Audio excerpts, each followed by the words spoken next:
Big changes are taking place across the health and care system. What does this mean for the organisations that make up the NHS? How will they collaborate with other parts of the system? And what will these changes mean for you and me? When the NHS was set up, it focused on treating single conditions or illnesses. Since then, our health and care needs have changed. More of us are living longer, and many have multiple conditions that require regular, ongoing care. However, this hasn't been reflected in the NHS's structure, a patchwork of organisations that often work independently from one another. Navigating this can be confusing and can have a negative impact on our experience of care. So, for some years now, health and care staff and leaders have been working to bring organisations closer together to better meet our needs by working in a joined-up way. Primary and secondary care, social care, mental health and community health services have been seeking to partner with each other in different ways. At a very local level, GP surgeries have been coming together to form primary care networks, groups of practices working together across areas called neighbourhoods. By sharing resources and working closely together with other local people and services, they can provide a wider range of services than a single GP surgery. Health and care organisations have also been working together across larger areas called places, often covering the same area as a local authority, where large parts of the NHS budget are spent. Here, local government, charities, residents and NHS partners can work together to understand and meet local health needs. But previous laws have prevented services becoming even more joined up.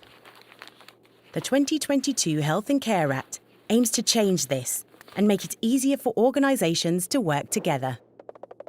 But what do these changes look like? Organisations are now coming together across even larger areas to form integrated care systems, partnerships of health and care organisations that plan and pay for health and care services. There are around 40 integrated care systems across England, and although they've existed for some time, the Health and Care Act gives them legal status, as well as new powers and responsibilities.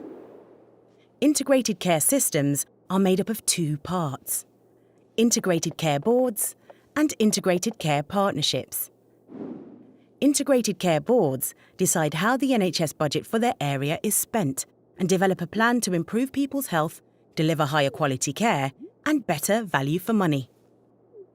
Integrated care partnerships bring the NHS together with other key partners, like local authorities, to develop a strategy to enable the integrated care system to improve health and well-being in its area. NHS trusts are also coming together to form provider collaboratives, new partnerships that can bring together providers such as hospitals, mental health services, and community services. So how are these new structures funded? Integrated care systems get most of their money from NHS England, which is the national body for the NHS in England, and sets the operational priorities for the health system. It's responsible for the health services you and I access day to day, which are inspected and regulated by the Independent Care Quality Commission. The Department of Health and Social Care sets out what the NHS is expected to deliver for the money it gets from the government, which comes from our taxes. It also holds budgets for some of the other areas that have an impact on our well-being, like public health. Throughout these new structures, local authorities play a key role. They receive money locally and from national government, which goes towards funding a range of services that support our well-being and prevent ill health. So, what does this all mean in practice? The Health and Care Act has put in place a legal framework that enables services to work more closely together, so it's easier for you and I to receive the care we need, when and where we need it.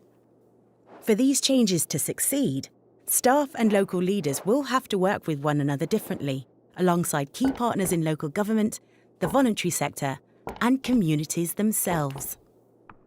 Of course, services face other challenges like workforce shortages, growing waiting lists, and the impact of the COVID-19 pandemic. While the new structures won't fix all these issues, By enabling services to work more closely together and join up services for patients, it's hoped that the health and care system will be better able to meet our changing health and care needs in the future. Find out more about how the health and care system is changing at www.kingsfund.org.uk/explain.